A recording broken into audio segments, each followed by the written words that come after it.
folks, we're going to get started right now. And first off, we're going to have our speaker, the chairman of the board for the town of Scituate, Martin O'Toole. Mr. O'Toole. Thank you, John. What a beautiful day. I want to thank everybody for coming, first off. And I'd like to recognize a few people who have made the trip to Scituate. First, I'd like to thank Selectman John Danahy, Representative Jim Cantwell, Representative Joe Moschino, Senator Patrick O'Connor, and I'd like to do a special thank you to John Sullivan and as well as Selectman Danahy for all their work putting this together.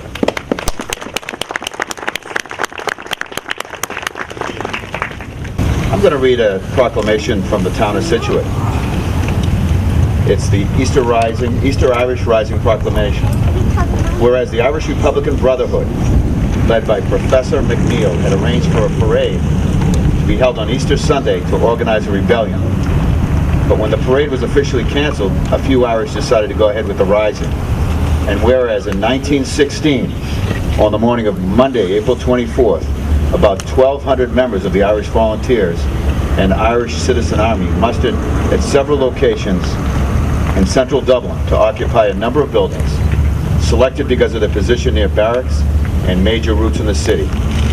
And whereas, despite great odds against them, these Irish patriots held out for about a week against the British. And whereas after reinforcements arrived during the week, about 1,600 rebels were facing almost 20,000 British soldiers. And whereas the 1916 Rising represented the first major demonstration of force since the United Irishmen Rising of 1798. And whereas the Rising led to increased popular support for Irish independence, now therefore the town of Scituate recognizes this 101st anniversary of the Easter Rising. It's observed this 18th day of April. I'm sorry, it would be this, it's the wrong date. Anyway, it's observed this 23rd day of April 2017, signed by the Scituate Board of Selectmen.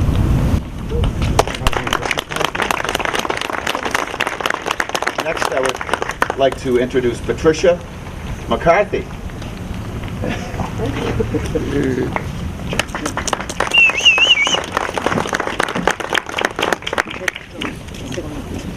Hello, everyone. My name is actually Patricia McCarthy Jacquet. So it We use the Irish name. Yes, but the name very conveniently is appropriate to the two official international connections that we have. One with Scituate in France and now with West Cork, Ireland. So, on behalf of the members of the Scituate Sister City Committee and the Scituate Sister City Project, I would like, first of all, to thank the organizers of this wonderful event today and commemorating a very, very important moment in Irish history. And to say also that we are very, very excited, we who are members of these two organizations, to welcome West Cork to our official international connections. So we now have Scituate and the region of West Cork, who are now sisters, and we're very happy about that. The formation of this association is especially dear to my heart because I have one grandfather who was from Skibbereen and in West Cork, and I have a bond framed at home that my other Irish grandfather bought for the first republic in Ireland, or for right after the republic was formed, and very important connection for me and my family. I know that candidates are now being considered for membership in the about to be formed Scituate West Cork Sister Association. And people have sent in, I think now maybe it's ended as far as candidates are concerned. But we look forward very much to the tremendous opportunities ahead for us once this committee is named, because we will see from our experience with the sister city relationship with France that the possibilities are endless. We have had not only at least 10 high school exchanges with our French school, the Christophe Colomb High School in Sucy-en-Brie, and continue to have them. We also have a summer program of English language immersion, one of which will take place this summer. And we have also initiated several different types of activities here, like a wine tasting, a French dinner. Also, we are in the midst of a second year film festival. Last year was all French films created in France for commemorating World War I.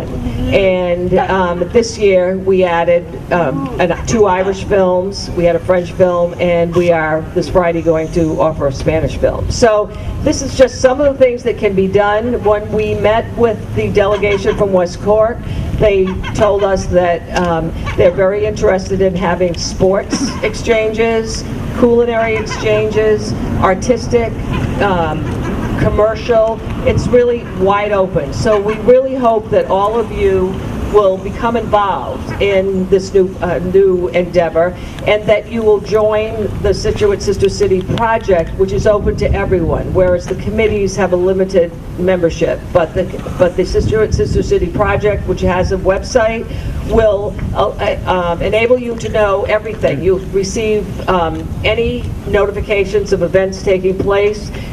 It's also on our website, and you will receive discounts on anything that we offer here in Scituate. So, welcome here today, and on with the ceremony.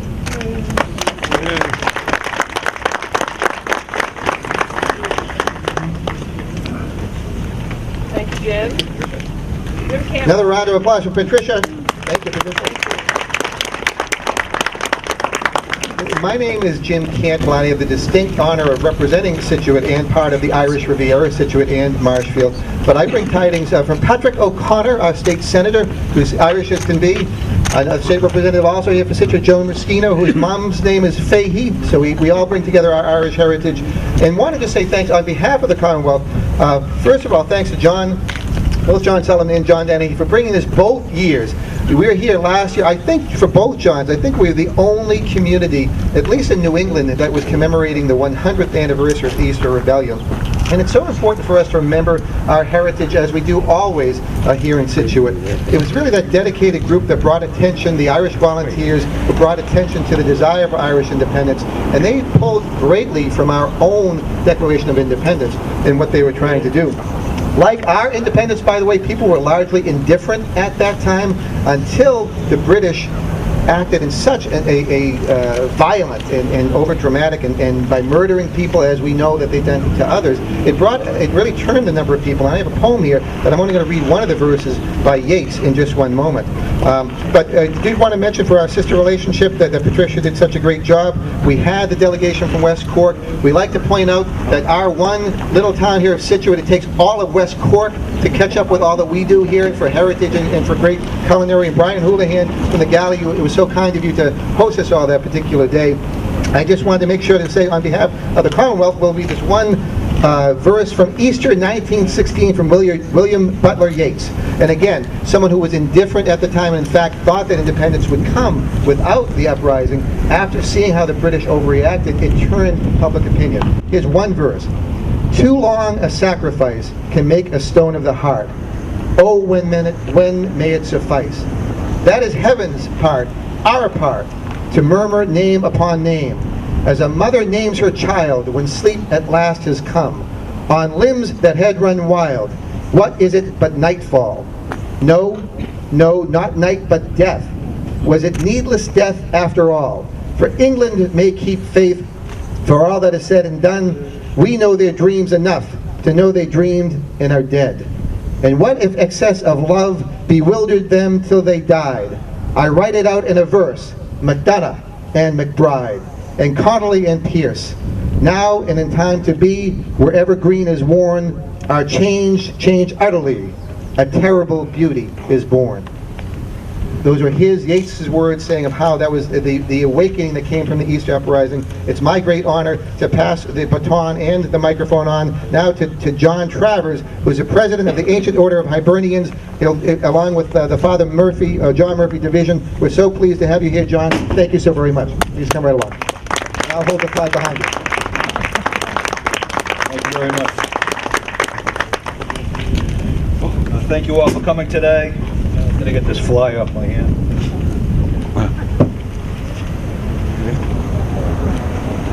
My name is John Patrick Travers. I'm very proud of my middle name, as that was my grandfather's name, who emigrated from County Leitrim in the early 1900s and settled in Pittsburgh, Pennsylvania. And we're known as the Father John Murphy Division of the Ancient Order of Hibernians.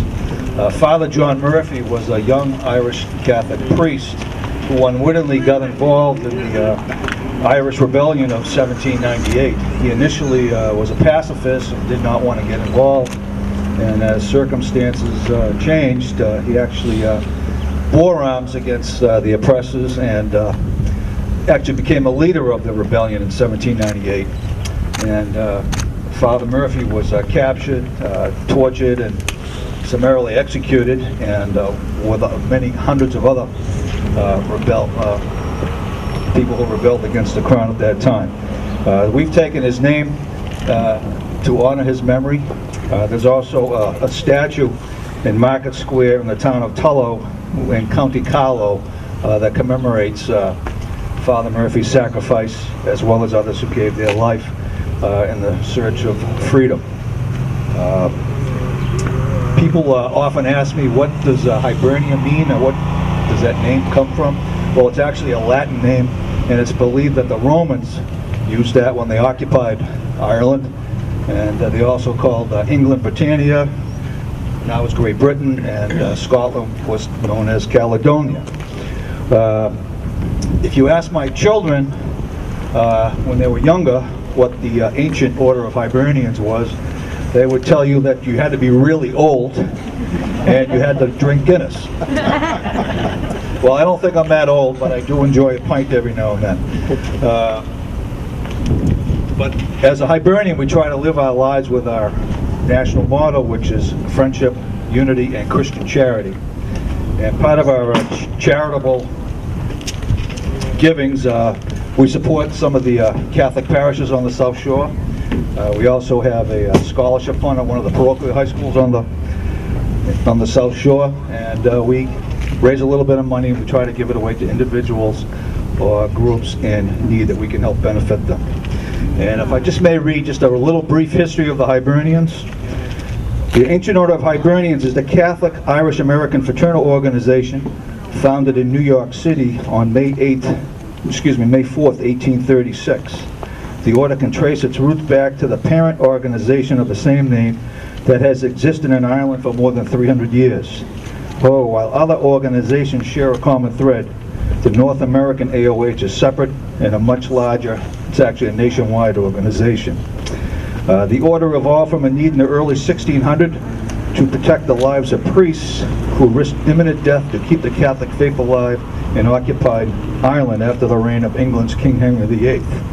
When England implemented its debtor penal laws in Ireland, various secret societies were formed across the country. These groups worked to aid and comfort the people by whatever means.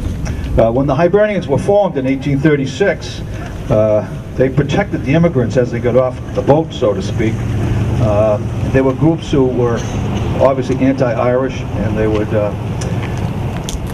beat the people as they got off the boat, steal their meager belongings, and oftentimes they would end up murdered. So that's a brief history of the Hibernians. I thank you again for coming, and I'm going to pass the baton on to my good friend and fellow Hibernian, John Sullivan. Thank you. Thank you, John. Also, I'd be remiss to not acknowledge the bagpiping of Brother Paul Boyle, who is also a fellow Hibernian.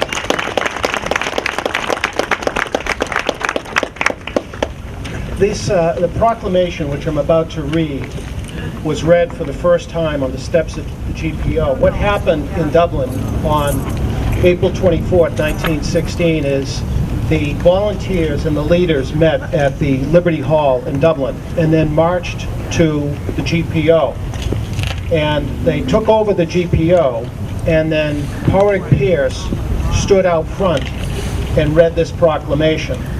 And after he did so, James Connolly said to him, "Thanks be to God, I've lived to see this day." And then shortly thereafter, they put two flags on the top of the GPO, the Irish Republic flag here and the tricolor. It was the first time in 700 years an Irish national flag had flown above Dublin. This is the proclamation that was read by Porrick Pierce. Public Naheran, the provisional government of the Irish Republic to the people of Ireland, Irish men and Irish women, in the name of God and of the dead generations from which she receives her old tradition of nationhood, Ireland, through us, summons her children to her flag and strikes for her freedom.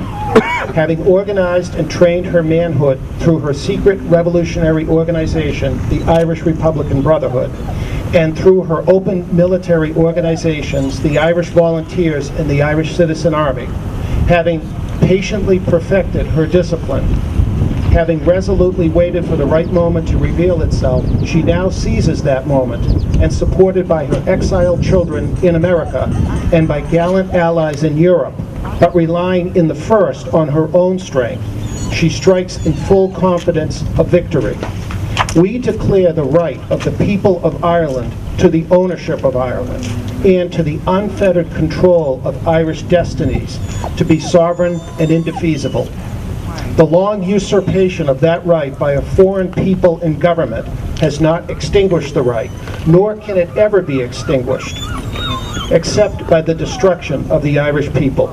In every generation, the Irish people have asserted their right to national freedom and sovereignty. 6 times during the last 300 years, they have asserted it in arms. Standing on that fundamental right and again asserting it in arms in the face of the world, we hereby proclaim the Irish Republic as a sovereign, independent state, and we pledge our lives and the lives of our comrades in arms to the cause of its freedom, and of its welfare, and of its exaltation among the nations. The Irish Republic is entitled to and hereby claims the allegiance of every Irish man and Irish woman.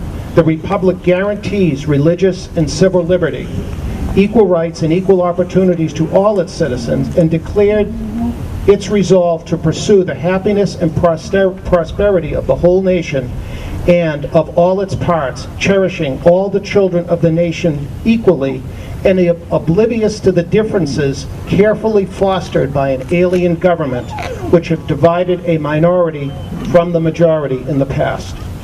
Until our arms have brought the opportune moment for the establishment of a permanent national government, representative of the whole people of Ireland and elected by the suffrages of all her men and women, the provisional government hereby constituted will administer the civil and military affairs of the Republic in trust for the people.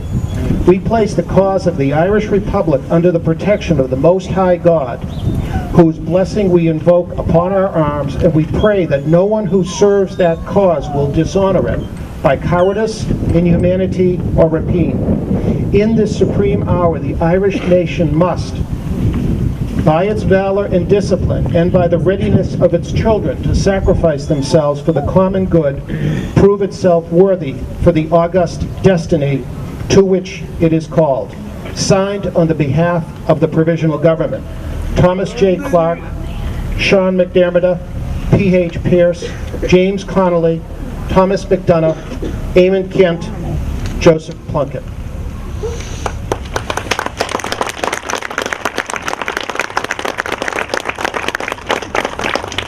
In honor of the men and women who sacrificed so much, I'd ask for a moment of silence.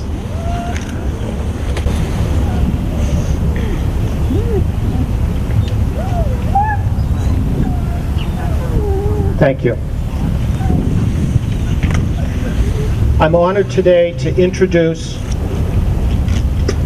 Dr. Catherine Shannon, who is going to be able to give the keynote address. Dr. Shannon was taught at the Department of History at Westfield State College from 1967 to 2001. She was also a professor at the University of Massachusetts from 1995 to 2000 and was an emerita professor at Westfield State University in 2002. She was a founding patron of the History Ireland magazine, received the Solis Award from the Irish International Immigration Center in 1994, received the John L. McDonough Award by the Charitable Irish Society of Boston in 2012, and in 2015 received the Gold Medal from the ERA Society. It's an honor today to have Dr. Shannon with us.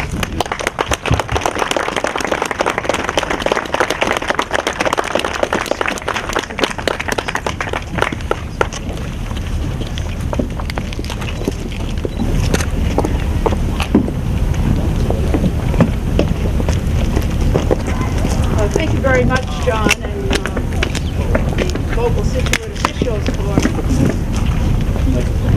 Okay, is this better? That's better. Yeah. Thank you very much for inviting me to participate in this ceremony this afternoon. It's wonderful to see that the Easter Rising is continuing to be commemorated, not only because it celebrates the men and women who made such great sacrifices to bring Irish independence, but it also provides an opportunity for reflections about Irish history that in the long run will help to heal the very tortured and difficult history between Ireland and Britain. Now my comments today are going to be very brief because I appreciate people have been here for a while and there is that lovely breeze coming from the ocean.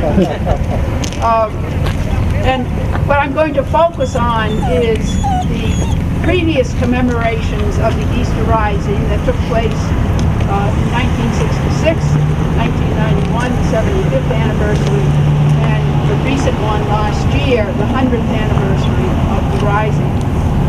In my brief remarks today, I'm going to comment on how the 50th and the 75th commemorations were shaped by contemporary concerns, as all historical commemorations usually are. And I will conclude with an analysis of why the recent commemoration in 2016 was unique and forged a new and positive path in the process of remembering and understanding the long and complicated history of the Irish-British relationship.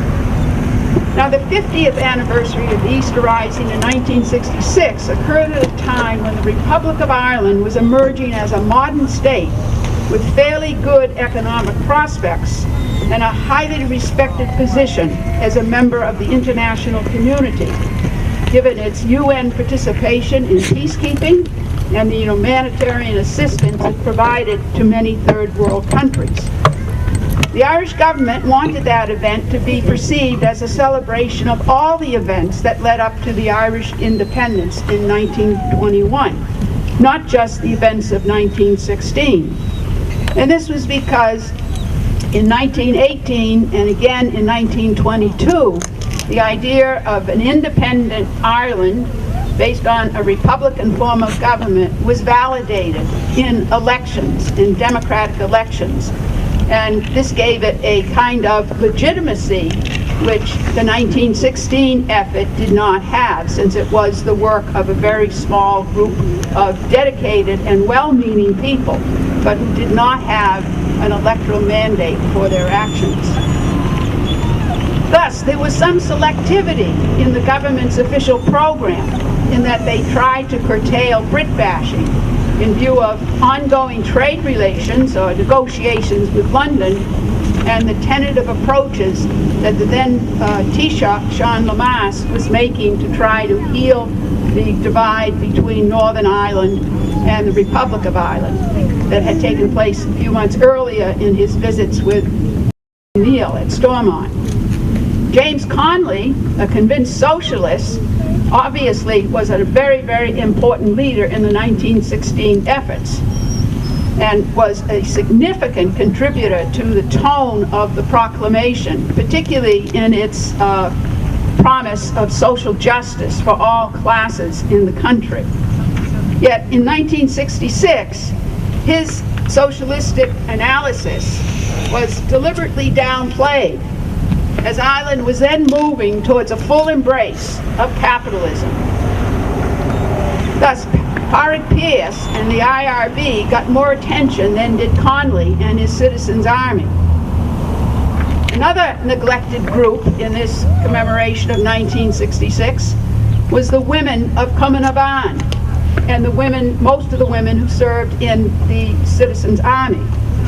This was because traditional gender roles still confined women to the private sphere, and thus their contributions to the Rising were hardly mentioned, even though 10% of the activists in Easter Week were women, and 77% of these women did serve some time in prison for their actions.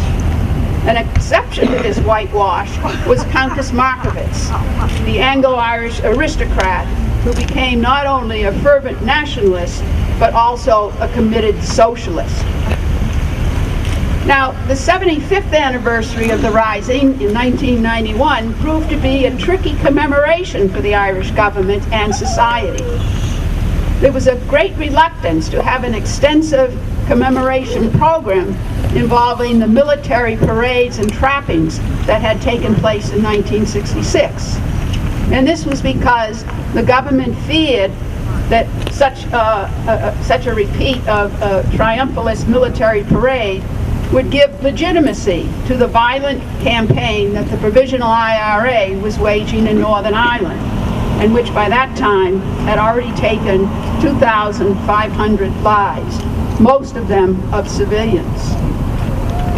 Also at that time, very tentative behind-the-scenes secret talks were taking place between Dublin and London regarding Northern Ireland, and these were not to be put at risk by a triumphalist celebration.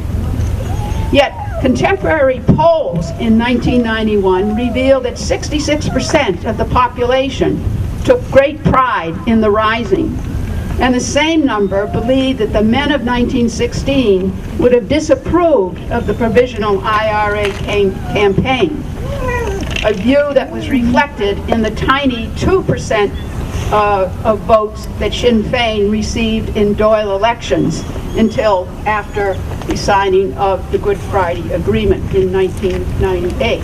And their percentage of the votes have gone up because they have renounced violence. Thus, the 1991 anniversary was a very muted affair in Dublin. The 100th anniversary of the Rising was very different. It was inclusive in every respect, recognizing the contributions and the loss of life of all combatants. The leaders, whose names we have heard both in Yeats's poem and also in John's reading of the proclamation, the innocent civilians, and especially the 40 children who died during Easter week. As a matter of fact, one of the best-selling books in Ireland last year was an analysis of the 40 children who lost their lives with their biographies. Also recognized 1 year ago were those members of the Dublin Metropolitan Policemen, the police force, as well as British soldiers who lost their lives doing what they thought was their duty. And women activists were finally given acknowledgement for their roles.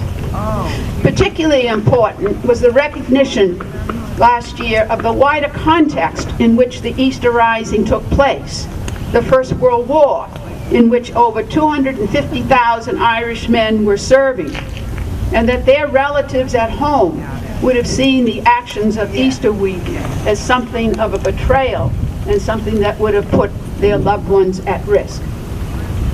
The centenary was also inclusive in the programs that took place in the small towns and villages, and included school children in projects that taught them about the noble aspirations of equality, social justice, and Gaelic cultural preservation that were contained in the 1916 Easter Proclamation. The inclusiveness of last year also featured in the recognition of the contributions of the Irish diaspora to the 1916 event, with extensive ceremonies in New York City. As noted historian Joe Lee has said, without New York, there would have been no Easter week. And here, of course, he's referring most especially to the work of John DuBois and his steadfast commitment to helping bring about Irish independence. Here in Boston, academic programs on the Rising received Irish government funding, as did the visit of former President Mary McAleese when she received the Era Society Gold Medal last April and spoke eloquently about the meaning of the Easter Rising and the values of the proclamation to her as a young girl growing up in Belfast among the very oppressed Catholic community there. The two-decade-long peace process in Northern Ireland meant that last year had keynote themes of remembrance and reconciliation rather than revanche for lost territory. The event suggested a willingness to face the difficult truths of the past and to use them to build a more positive future between the Republic of Ireland and Northern Ireland, and between London and Dublin. All this was made possible by previous events, which included a 1997 official apology from the British Prime Minister Tony Blair for the British government's failure to prevent a crop failure from turning into a famine. The Good Friday Agreement of 1998 and its subsequent modifications were also important stepping stones toward the inclusivity and respect that were characteristic of last year's commemoration. Another significant development was the acceptance of the Seville Report on Bloody Sunday, when Prime Minister David Cameron said, quote, "The event was in no way justified," and that he was, quote, "deeply sorry for the wrongful actions of some of the British Armed Forces on January 30th, 1972, unquote. Perhaps one of the most significant previous events that enabled the 2016 commemoration to be such a dignified and inclusive affair was the state visit of Queen Elizabeth II to Ireland in June 2012. Not only did the Queen lay a wreath at the Garden of Remembrance in honor of the men of 1916, but she also spoke eloquently at Dublin Castle, saying that she too had regrets about past British actions in Anglo-Irish history. This was a remarkable and generous sentiment, given the murder of her beloved uncle, Lord Mountbatten, by the IRA. Her genuinely expressed hope that the two countries would continue to build on their common values and learn from their common experience was widely praised and appreciated by the Irish people. There are obviously many new challenges, as the implications of Brexit are far from clear. But if the inclusiveness and goodwill of the 2016 commemorations can be preserved, then the proclamation's aspirations for a fulfilling life for all of the children of the nation will be eventually achieved. Thank you.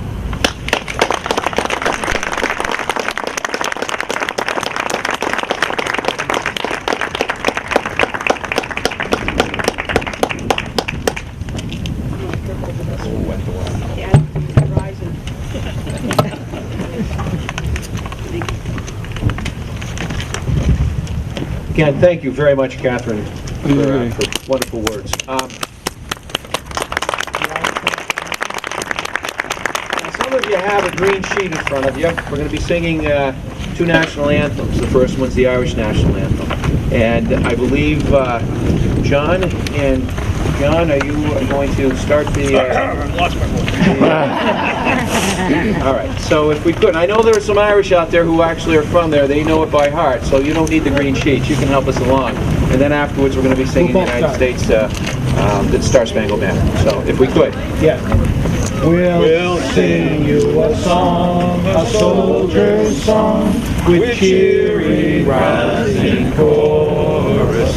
As round we fires like we sit, the starry heavens o'er us, impatient for the coming fight.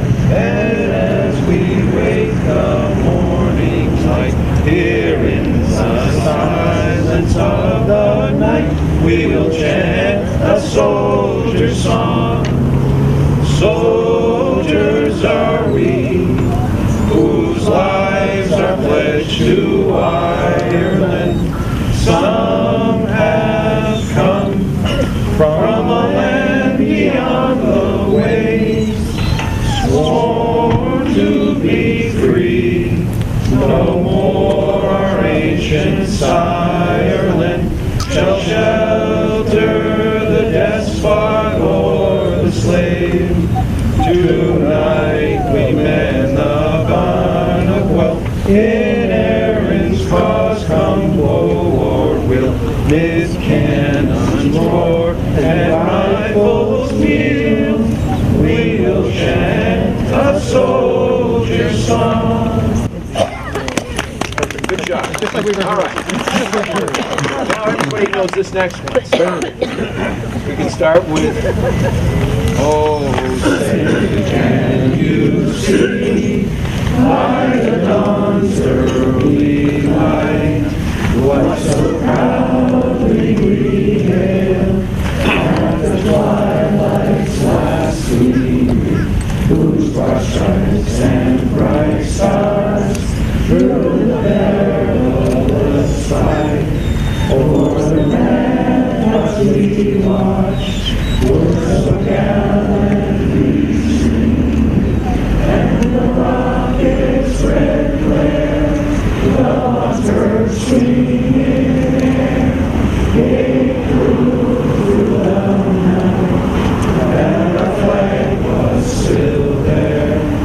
Oh, say does that star-spangled banner yet wave o'er the land of the free and the home of the brave?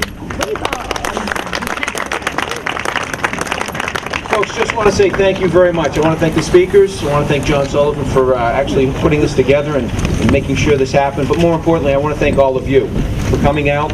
We did this a year ago, and we intend to try to do it on an annual basis. And I hope that you appreciated coming out and taking some time away from your Sunday afternoon. I know I appreciate it, and I want to thank you all.